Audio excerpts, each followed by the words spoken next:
Okay, thank you for listening. Next, we will move on to the presentation of Group B of the third year student. Nayeon Kang, third year student of Holy Good Seminar, please begin. Hi, I'm Nayeon Kang, a leader of third grade student Group B. From now on, we will start our presentation.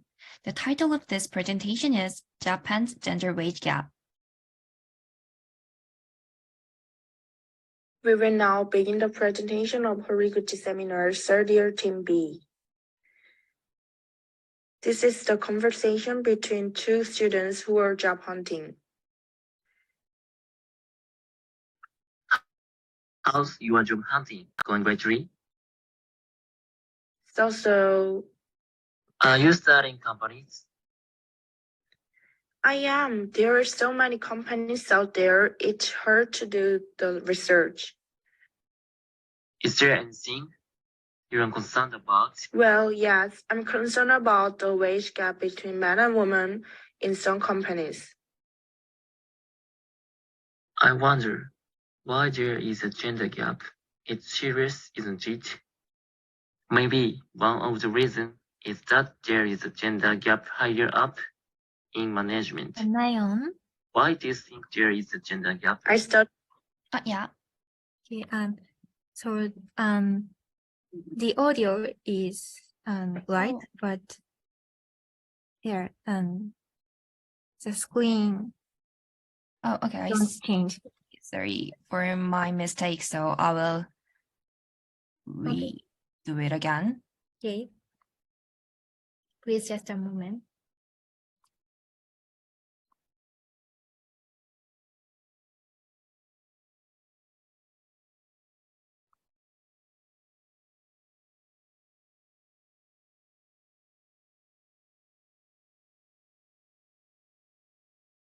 Is it okay to say it? You guys can see this screen? Yeah. Okay, thank you. Then I will restart of this video. I will apologize for my mistake. We will now begin the presentation of Horiguchi Seminar Third Year Team B. This is the conversation between two students who are job hunting. How's your job hunting going lately? So, Are you starting companies? I am. There are so many companies out there, it's hard to do the research. Is there anything you're concerned about? Well, yes, I'm concerned about the wage gap between men and women in some companies. I wonder why there is a gender gap. It's serious, isn't it? Maybe one of the reasons is that there is a gender gap higher up in management. Why do you think there is a gender gap? I studied about companies and I think it's due to the ratio of men to women hired for career track and clerical positions. There seems to be a difference between career track and clerical positions.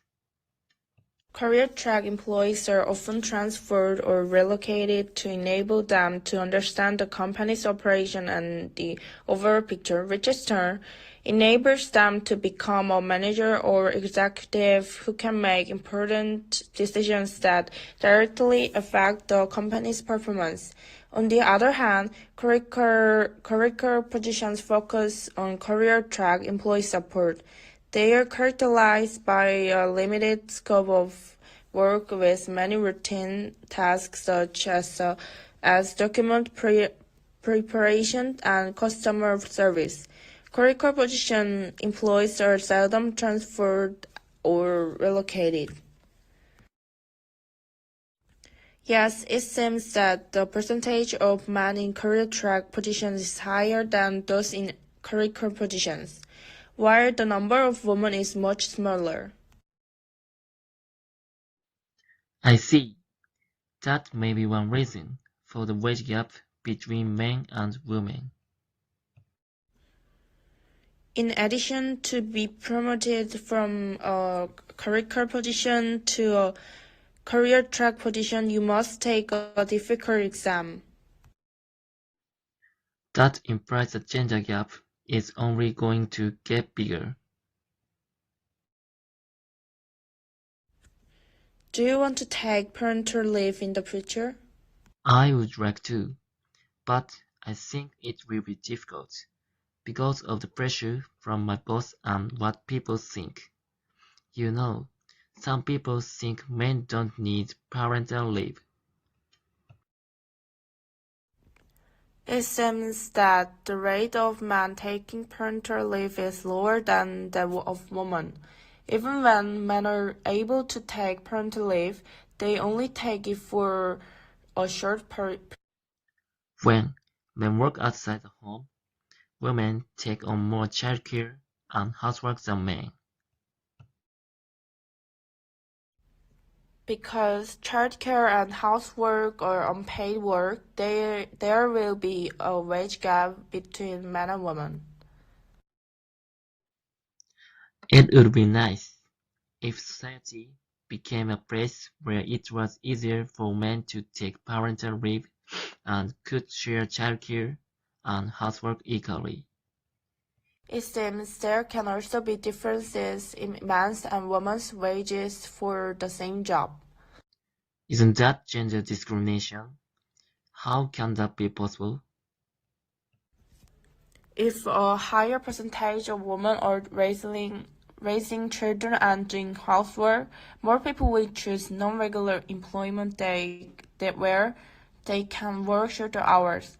Non-regular employees have less responsibility and duties at work, so their wages and benefits are lower than those of regulars. It would be nice if every company could create an environment where men and women can easily take care of childcare and housework without having to be employed on part-time basis. With equal full-time employment, couples can more easily share housework and other duties within the family. In the video you just watched, a group of third-year university students who are job hunting were discussing why the gender wage gap occurs. Based on the students' conversation, let us examine the causes of the gender wage gap. The first cause is the ratio of men to women hired for career track and clerical employment positions. In 2021, the Ministry of Health, Labor and Welfare announced the percentage of the companies that hired both men and women for career track positions. 45.2% of companies hired both men and women, 13.0% hired only women, and 41.8% hired only men. Conversely, 32.1% of companies hired both men and women for clerical positions, 32.7% hired only women, and 35.2% hired only men. This indicates that not many companies hire women for career track positions, which is inevitably means that the number of women in career track positions is small. The fact that there are so few women in career track positions indicates the low number of female managers. So, how many women are among corporate managers? According to the Ministry of Health, Labor and Welfare, women accounted for 6.2% of executives at listed companies in 2020. Although the percentage has increased compared to the past, it is still a small number. Therefore, the wage gap between men and women is caused by many women being employed in clerical employee positions where wages are relatively low and from where it is difficult to promote it to managerial positions. The second reason is that men are less likely to take parental leave. According to a survey conducted by the Ministry of Health, Labor and Welfare, 85.1% of women took parental leave in 2021, but only 13.97% of men took parental leave in 2020. Although the number of men who take parental leave is increasing, it is still very small. compared to that of women. In addition, when men do take parental leave, it is often for shorter periods, less than 5 days, or from 5 days to 2 weeks. There is some question as to whether these shorter periods of parental leave are helpful.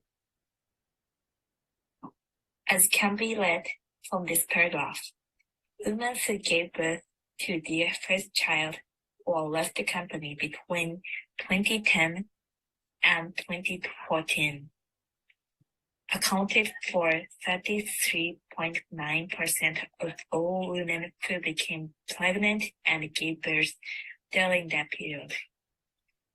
And it is 46.9% of women were working before pregnancy.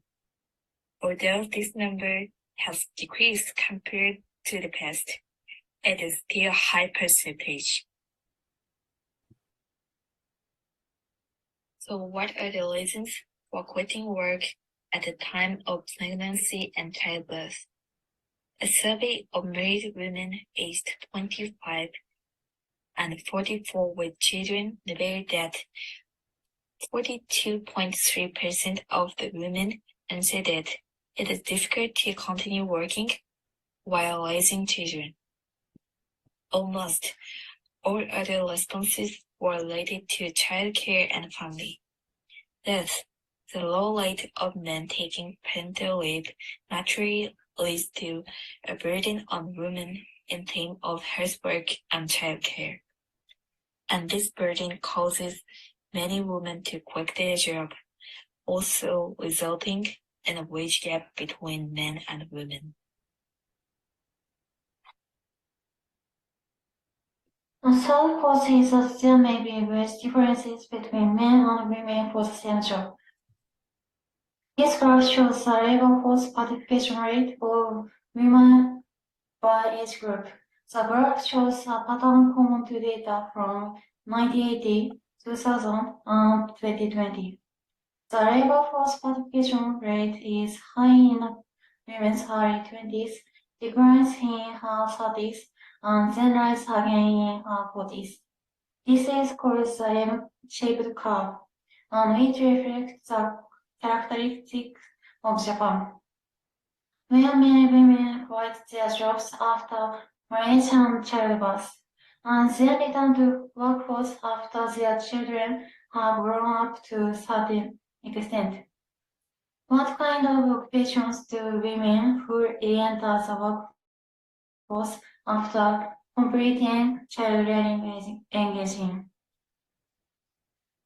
This graph, which shows the percentage of informal workers by age, shows that the number of informal workers among women is 35 to 44, increased by more than 10% compared to women in the previous age group. The MCAT graph shows an increase in the labor force participation rate of women entering their 40s and an increase in the number of women in non-regular employment. Also, known as non-permanent employment from the 35 to 44 age group. Informal labor employees, those with a secure employment contact, workers' benefits, social protection, or workers' representation. Receive lower wages than regular workers for the same work. Therefore, the fact that there are more female informal workers than male informal workers indicates that the average wage for women is lower, and this again creates a gender wage gap. There are some problems with the gender wage gap. One of them is the financial literacy gender gap. Japan is known to have low financial literacy compared to other countries. In Japan, it seems that financial literacy cannot be attained without a proactive individual learning, since there are no educational classes on money for students. even within Japan's financial literacy, which is low overall, a gender gap exists between men and females. For all age groups, more men than women correctly answered questions about financial literacy. This gender gap in financial literacy has become an issue not only in Japan, but throughout the world. Why is this gender gap happening in financial literacy? It says that it is related to women having risk or loss aversion, and thus they are indirectly investing in men. It seems men begin thinking about money with their parents at an early age. It may relate to the belief that women are not good at math. This speculation that women are not good at math is an especially huge problem because it makes women think they are bad numbers. Then their interest in money fades away, leading them to have poor financial literacy. However, as devices like smartphones have become widespread, it has become easier to start investing nowadays. As a result, a lot of young people are starting to invest. Now, with the deluge of information on the internet, distinguishing what information is right is more challenging than ever before. We must all strive to become financially literate. Have you ever heard about the pink tax? It may be a foreign term in Japan, but it is a problem in all countries of the world, including the United States and European countries. It is also a problem that is making the wage gap between men and women even more serious. Pink tax refers to a markup or increased profit margin added to women's products. More formally known as gendered pricing, it can seem like a tax on being female. Various products such as women's dresses, sanitary napkins, and clothing are more expensive than their male counterparts. In some cases, there is no difference in quality compared to men's products. The only difference is in design. According to an estimate by the state of California in 2004, the total amount of pink tax a woman pays over her lifetime is as much as $100,000. This fact is considered problematic in Europe and the United States, where unconscious gender discrimination is rampant even in consumer goods. This is a very big additional burden for women, who have a higher rate of informal employment than men. Why was a pink tax created? For one thing, it is believed that, as is the case with clothing, many products for women are imported from abroad, and in many cases, custom duties are added. It is also said that hygiene products such as razor blades are comparable to those for men in terms of quality, but because women have more complex customer psychology, more marketing costs are reflected in the product price than are encouraged for men. For those reasons, women's products may be more expensive than men's products.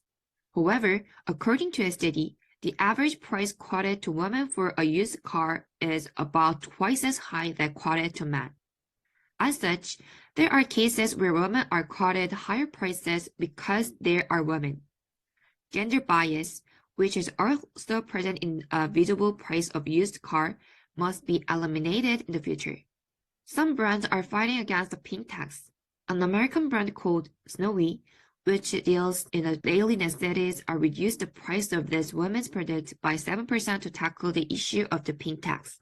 Billy, a razor brand launched to combat the pink tax, has set its price at the same level as men. We in Japan should be aware of issues such as pink tax and think about gender gap issues to promote the correction of finances, the home and outside work time burden, and other gaps. Pink taxes and lower financial literacy for women are issues that need to be addressed because they can lead to poverty. To conclude, instead of focusing on the surface, that is the extent of the wage gap, we need to get closer to solving the problem by identifying and improving the underlying causes. Thank you for your attention.